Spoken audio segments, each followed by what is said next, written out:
सभी श्रोताओं का रामायण की कथा में हार्दिक स्वागत अभिनंदन। रामायण की कथा में आज के वीडियो में आप सभी के सामने महर्षि सरभंग की कथा सुनाई जाएगी। बढ़ते हैं कहानी की तरफ। भयंकर बलशाली विराट राक्षस का वध करने के पश्चात भगवान राम, माता सीता और लक्ष्मण महर्षि सरभंग के आश्रम में पहुँचे।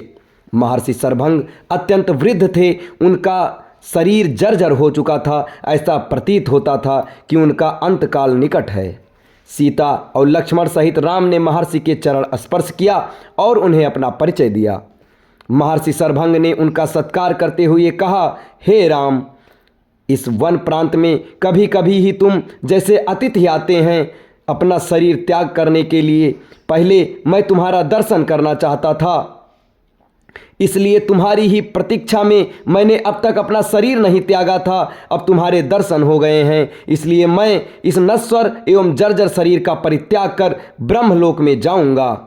मेरे शरीर त्याग करने के बाद तुम इस वन में निवास करने वाले महामुनि सुतीक्ष्ण के पास चले जाना, वे ही तुम्हारा कल्याण करेंगे। इतना कहकर महर्षि ने विधिवत अग्नि की स्थापना करके उसे प्रज्वलित किया और घी की आहुति देकर मंत्रोच्चार करते हुए स्वयं अपने शरीर को अग्नि को समर्पित करके ब्रह्मलोक को गमन किया। महामुनि सरभंग के ब्रह्मलोक गमन के पश्चात आश्रम की निकटवर्ती कुटियाओं में से निवास करने वाले ऋषि मुनियों ने वहां आकर रामचंद्र से प्रार्थना की, हे राघव, क्षत्रिय नरेश होने के नाते हम लोगों की रक्षा करना आपका कर्तव्य है। जो हमारी रक्षा करता है उसे भी हमारी तपस्या के चौथाई भाग का फल प्राप्त होता है।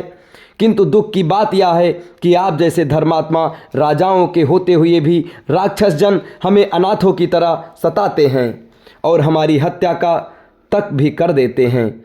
इन राक्षसों ने पंपा नदी और मंदाकिनी नदियों के क्षेत्रों तथा चित्रकूट पर्वत में भयानक उपद्रव मचा रखा है। उनके उपद्रव के कारण तपस्वियों के लिए तपस्या करना ही नहीं, जीना भी दूभर हो गया है। ये समाधिस्थ तपस्वियों की मृत्यु के मुख में पहुंचा देते हैं। इसीलिए हम आपकी शरण में आए हैं। आप इस अश्य कष्ट और अपमान ने हमसे हमारी रक्षा करें और हमें निर्भय होकर तप करने का अवसर दें। राम बोले, हे ऋषि मुनियों, आपके कष्टों के विषय में सुनकर मैं अत्यंत व्यथित हुआ हूँ। पिता की आज्ञा से अभी मुझे 14 वर्ष पर्यंत इन वनों में निवास करना है। आप लोगों के रक्षार्थ मैं इस अवधि में राक्षसों का चुन चुन कर नाश करना चाहता हूँ। आप सबके समक्ष मैं प्रतिज्ञा करता हूँ कि अपने भुजबल से मैं पृथ्वी के समस्त ऋषि द्रोही राक्षसों को समाप्त कर दूंगा। आप लोग मुझे आशीर्वाद दें ताकि मैं इस उद्देश्य में सफल हो सकूं।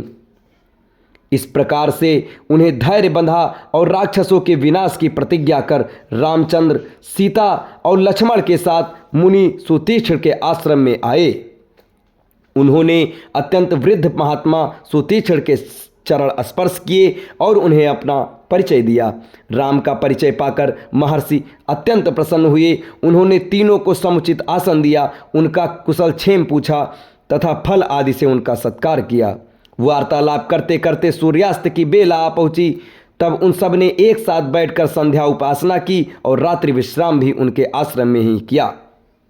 प्रातःकाल राम बोले, हे मुनिवर, हमारे हृदय में दंडक वन में निवास करने वाले ऋषि मुनियों के दर्शन करने की उत्कृष्ट अभिलाषा है।